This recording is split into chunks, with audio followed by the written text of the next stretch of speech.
Po fillojmë seancën e shqyrtimit gjyqësor në çështjen penale kundër të pandehurve pa leka e tjerë, të ngarkuar për veprat penale sipas aktakuzës së Prokurorisë Speciale të Republikës së Kosovës. Si është përpiluar, thot, opinioni ligjor brenda departamentit ligjor në kodër të ministrisë ku ke punuar si shef i kabinetit? A keni unë ashtu mbes në deklarimin e dëshmisë në herën e kaluar.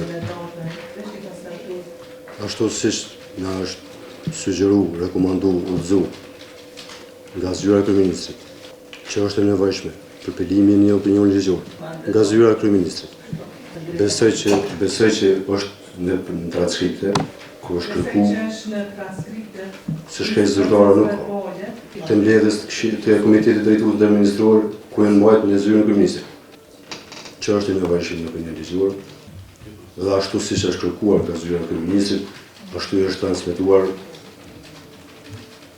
Departamentit përkatës në Ministrinë e Infrastrukturës, që të përpilohet në opinion ligjor dhe të njëjtën kohë një udhëzu departamente të tjera të nevojshme që ta imputojnë ose ta kompletojnë me dokumentacion nevojshëm departamentin ligjor për të mbledhur një opinion ligjor të bazuar në ligjet fuqi. Pjesa tjetër është historike. Ajo që mund të shtoj është që kur i kthyer në zyrën në kabinetin e ministrit të infrastrukturës, është ftuar drejtori i departamentit ligjor nga front office i kabinetit ministrash, nuk kemi sigurt nëse ka qenë asistentja ose asistenti.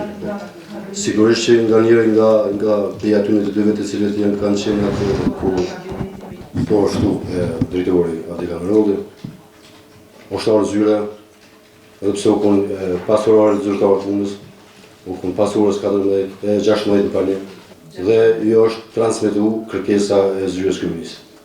Adi Kamerolli ka orën zyrë të kone, me sa kujtoj. Pastaj kemi dalë tek zyra e ngjitën, që ka qenë zyra e Zotrit Berisha. Po sigurisht unë qëndroj pranë deklaratës nga seanca e kaluar. A i keni ofruar Adi Kamerollit edhe bashkëpunim, edhe njohuri, edhe dokumenta, gjithçka që është lidhur me kërkesën? Me çdo gjë që drejtori i departamentit ligjor, për çdo gjë që ai ka shfaq rezerva, me arsyetimin se nuk i posedas dokumentet, janë udhëzuar departamentet përkatëse që ta ndihmojnë me çdo dokument nevojshëm që departamenti ligjor, konkretisht drejtori i saj, Adi Kamerolli, të jetë i kompletuar me mundësinë për ta përpiluar një opinion të tillë. Çka dini tutje, si ka rrjedh kjo komunikime, a është përpilu opinioni, si është përpilu? A mund të të kvalifikohet çka dini? Këto komunikime. Me sa kujtoj opinioni është përpilu, është dorëzuar bashkë me gjitha dokumentat tjera për me shku, nuk procedu si pika e ditës për fillimisht në Komitetin Drejtues Ndërministror, që po ashtu është mbajt në zyrën e kryeministit, edhe pastaj kanë procedu tutje për mbledhjen e qeverisë. A mund të tregon gjykatës nëse gjatë atij takimi që keni qenë ju prezant unë me Adi Kamerollit, unë i kumbo presion Adi Kamerollit në çfarë do formë, do qoftë me kërcënim, me fjalë, ose në një kështu me sjellje ose diçka, lidhur me opinion ligjor që ai ka pas me atu, qoftë me përmbajtjen e opinionit ose qoftë me ndryshimin e atij opinionit. Për shkak se ai ka thonë që mos bëj presion për me ndryshuar opinionin.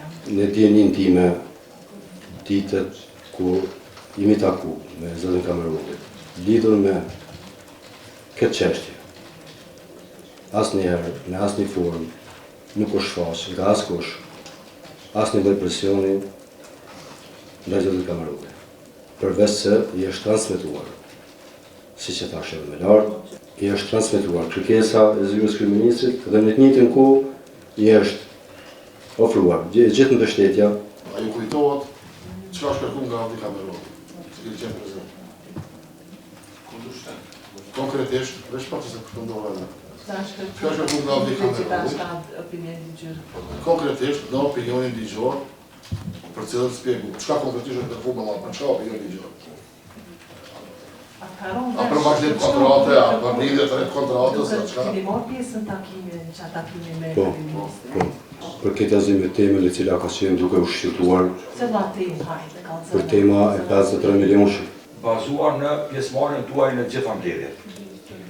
A jeni në dieni nëse KNMD ka qenë e njoftuar për lartësinë e kërkesës për kompenzim dome nga ana e Bechtel Enka si pasojë e Ka qenë e njoftuar për lartësinë e kërkesës nga Bechtel Enka si pasojë e vazhdimit të afatit për kryrjen e punimeve. Po, në vazhdimsi, kanë qenë edhe vetë Bechtel-Enka që kanë prezentuar kërkesën para Komitetit Drejtues Ndërministror për kitazi me insistimin e tyre për sa i përket kësaj shume. A kam pas vrejtje antarët e KNMD-s në lidhje me kërkesën financiare të Bechtel-it? A kam pas vrejtje? Në sa kujtoj ju. A kanë diskutu antarët e KDMN-s për arritjen e ndonjë marrëveshje për zvoglimin e kërkesës së Bechtel-it, kërkesës fillestare të Bechtel-it? Unë besoj që në diskutime sipër sigurisht ka pas të tilla rekomandime që të shikohet mundësia që të bisedohet me punëtorësin që kjo shumë të amortizohet, të zvoglohet në masën sa më shumë që të jetë mundur.